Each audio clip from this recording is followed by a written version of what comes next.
कहानी गुरु की आज्ञा। बहुत पुरानी बात है। एक आश्रम हुआ करता था जिसमें एक गुरु अपने शिष्यों के साथ रहा करते थे। उनका एक लड़का भी था जो अन्य शिष्यों के साथ शिक्षा ग्रहण कर रहा था। वो गुरु सबको एक समान मानकर ही शिक्षा देते थे और गलती होने पर सबको कठिन से कठिन दंड देते थे। उन गुरु का एक परम शिष्य था जिसका नाम रामानंद था और उनके लड़के का नाम परमानंद था। परमानंद को ये घमंड था कि बड़े होकर उसको ही गुरु बनना है और आश्रम का संचालन करना है, पर गुरु ऐसा नहीं मानते थे। वो अपने उत्तराधिकारी को चुनने के लिए निश्चिंत थे और मन बना चुके थे कि जो भी उनकी सच्चे भाव से सेवा करेगा वही इस गुरुकुल का अगला गुरु होगा। रामानंद आंख बंद कर गुरु की सारी आज्ञा का पालन करता था। एक गुरु अपने शिष्यों के साथ दूसरे गांव में भ्रमण कर रहे थे, तभी उनके हाथ से उनका कमंडल छूट गया और एक गंदे नाले में जाकर गिर गया। गुरु ने देखा सारे शिष्य इधर उधर भटक रहे हैं, कोई उस नाली में जाकर कमंडल नहीं निकाल रहा है। इतने में रामानंद उस नाली में गया और कमंडल को खोजने लगा। कुछ देर के बाद उसको कमंडल मिल गया। गुरु रामानंद की इस बात से बहुत खुश हुए और इस घटना से सभी को यह विश्वास हो गया कि रामानंद ही सबसे ज्यादा गुरु की आज्ञा का पालन करता है और उनकी हर जरूरत को समझता है। जहां बाकी शिष्य नाले से दूरी बनाए हुए बस देखते रहे और कुछ गांव में जाकर अन्य लोगों को ढूंढने लगे जो वो कमंडल बाहर निकाल सके, वही रामानंद बिना कुछ सोचे समझे और अपनी परवाह किए बगैर उस गंदे नाले में कूद गया और कमंडल को बाहर ले आया। सबको यह विश्वास हो गया कि रामानंद ही उनका सबसे प्रिय शिष्य बन गया है और परमानंद को इस बात से घृणा होने लगी। एक दिन उसने अपने पिता से कहा, आप बेवजह ही रामानंद को अपना प्रिय समझते हो, जबकि वो मेरे सामने कुछ भी नहीं है और मैं तो आपका लड़का हूँ।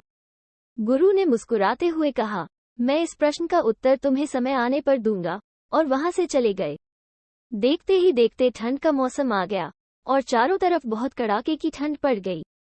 गुरु ने अपने लड़के को रात में बुलाया और कहा, ये लो मेरे वस्त्र और नदी किनारे धोकर ले आओ, मुझे कल सुबह इनकी जरूरत है।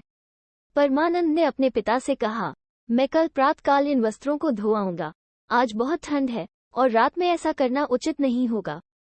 गुरु ने परमानंद को लेकर रामानंद के पास गए और उसको जगा कर कहा, मुझे कल सुबह यह वस्त्र पहनने हैं और यह बहुत गंदे हैं, इसलिए तुम अभी जाओ और नदी किनारे धो लाओ। रामानंद बिना प्रश्न किए उसी वक्त उठा और वस्त्र धोने के लिए निकल जाता है। कड़कड़ाती ठंड में वो सारे वस्त्रों को धोकर सूखने के लिए डाल देता है। इस घटना से परमानंद को अपने प्रश्न का जवाब मिल जाता है। सुबह गुरु इस घटना का जिक्र करते हुए सभी शिष्यों को बताते हैं कि रामानंद सबसे अलग है। रामानंद को खड़ा करते हैं और पूछते हैं, आखिर गुरु आज्ञा मानना क्यों जरूरी है? रामानंद बड़े सरल शब्दों में कहता है, जब हम किसी को अपना गुरु मान चुके हैं तो हमें सब कुछ उन पर निछावर कर देना चाहिए। उनकी आज्ञा मानने के लिए हमें तनक भी नहीं सोचना चाहिए, तभी तो हमारा भला हो सकता है। संसार में ऐसा कोई गुरु नहीं है जो अपने शिष्य को गलत मार्ग दिखाए। जब हम बिना सोचे समझे जो गुरु कहता है करते हैं, तभी वो गुरु आज्ञा कहलाती है।